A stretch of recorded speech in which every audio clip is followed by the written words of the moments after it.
C'est vrai que j'ai tendance toujours à enchaîner sans me présenter. Donc salut, moi c'est Julie, je suis trentenaire, j'ai tout quitté en France pour vivre l'aventure montréalaise en tant qu'étudiante en animation 3D. C'est du boulot mais c'est vraiment cool et puis bah je te partage tout ça, je te partage mes expériences, mes découvertes, mes anecdotes, mes voyages, tout ça et bah, j'espère que ça te plaira. Donc n'hésite pas à t'abonner si ça te plaît, c'est une bonne manière de soutenir mon travail et la chaîne. Maintenant on va passer aux vraies différences France-Canada, partie 2. Zouzou les zouzous! On n'a pas parlé dans la première vidéo, mais c'est clairement la première différence à laquelle on pense quand on parle du Canada. C'est la neige. La neige, bien entendu. Celle qui fait couler l'encre depuis des années. Bah oui, on va pas se mentir, c'est quand même une des plus grosses différences qu'il y a avec la France. T'as 1 mm de neige, là, il n'y a plus personne qui roule. Il y a tout le monde dans le bas-côté, c'est une catastrophe. T'es coincé pendant des heures sur la route. Expérience vécue. Et ici, les gens n'en ont rien à faire. Ils roulent, que ce soit l'été ou l'hiver, ils roulent pareil. Les voitures, enfin les pneus accrochent vraiment la route, il n'y a pas de problème. C'est juste qu'en France, on est des gros froussards. Venez faire une session ici, et après retournez en France, vous verrez. Vous roulerez plus pareil. Au-delà de la neige sur la route, c'est quand même la différence qui effraie le plus de monde dans tous les messages que je reçois, les gars. Vous avez peur des températures, vous avez peur de la neige. Ça me gêne pas le moins du monde ici. J'ai une très bonne anecdote par rapport à ça. On est en avril. Il y a quelques jours, mes potes sont sortis en short, t-shirt. Moi non, parce que je suis frileuse quand même. Et genre, le lendemain, il y avait de nouveau ça de neige. Sans rire. C'est que vous pouvez avoir un changement de saison du jour au lendemain, vous comprenez rien. Si vous ne le saviez pas, cette information va vous sauver la vie. Ou plutôt sauver la vie de votre téléphone. Il faut savoir qu'ici, les prises sont différentes. Donc, avant de partir, achetez un adaptateur qui convient aux prises ici. En France, le voltage des prises est de 220-230, mais ici, il est de 110-120. Donc, forcément, les adaptateurs ne sont pas les mêmes. En plus, les entrées de prises sont différentes également. La meuf organisée qui n'est pas préparée, ça c'est honteux.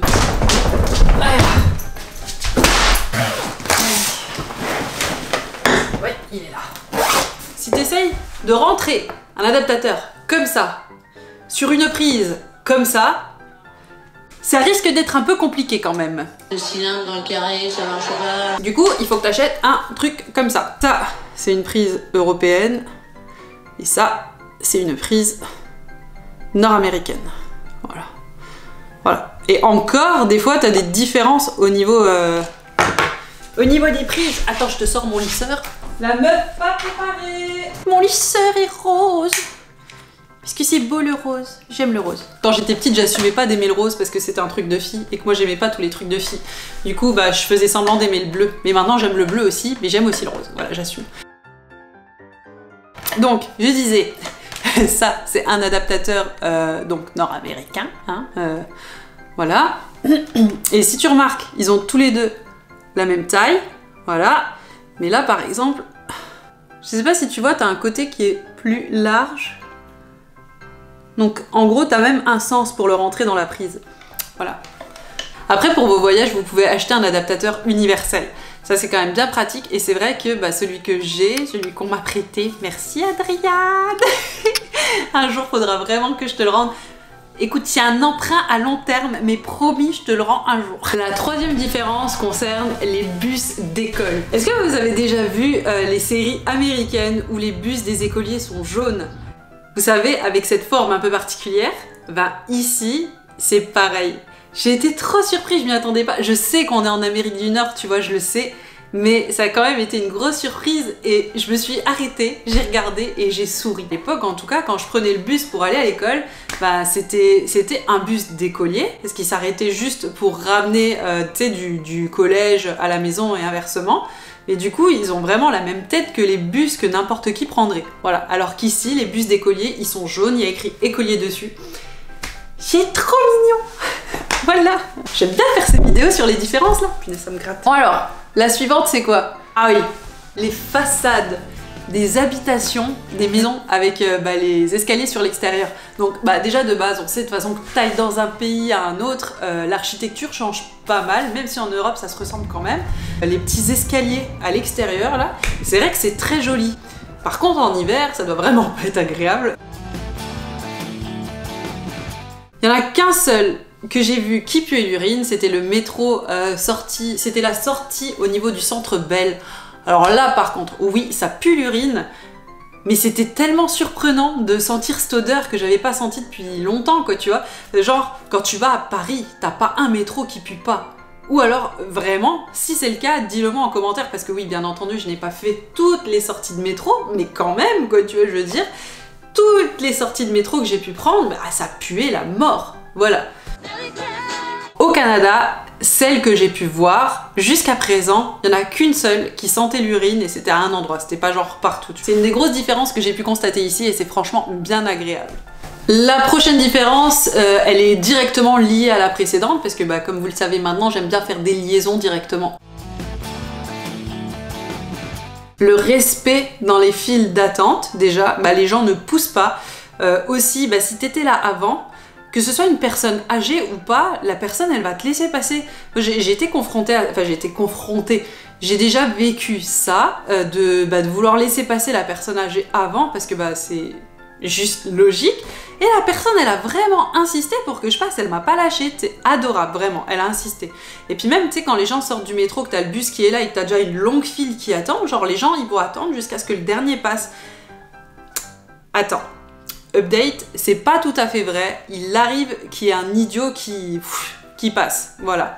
Mais clairement, il se fait déboîter par tout le monde, il le fait quand même, mais les gens l'incendient, vraiment.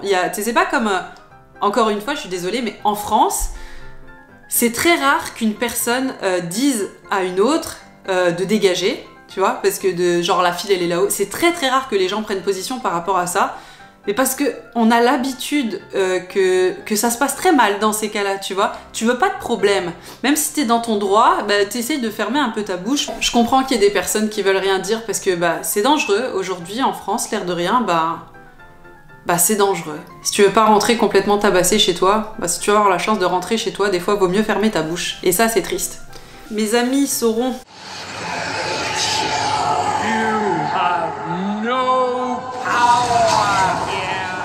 de quel côté je me situe sur la chaîne du laisser-faire. Enfin bref, que ce soit dans les transports en commun, à la caisse, les gens font la queue, attendent leur tour respectueusement. S'il y en a un qui était là avant, bah il sera là avant, tu vois. Je veux dire, l'autre il va pas essayer de gruger, de passer, tout ça. Non, ça se passe pas comme ça ici. Ensuite, une autre différence qui a toute son importance, même si elle est toute petite, les plaques d'immatriculation ne sont qu'à l'arrière. C'est-à-dire qu'à l'avant, bah t'as pas de plaque.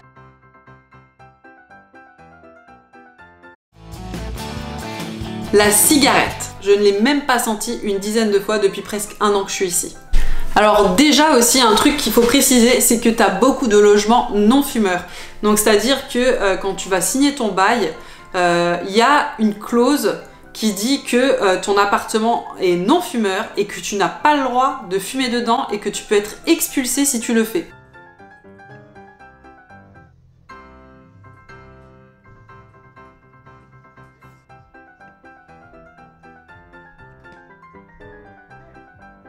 Je te lis ce qu'il y a écrit quand même, hein, parce que voilà. Donc il est interdit de fumer au travail, dans les hôpitaux, dans les écoles, les cégeps. Donc les cégeps c'est nos lycées. Les cégeps c'est nos lycées.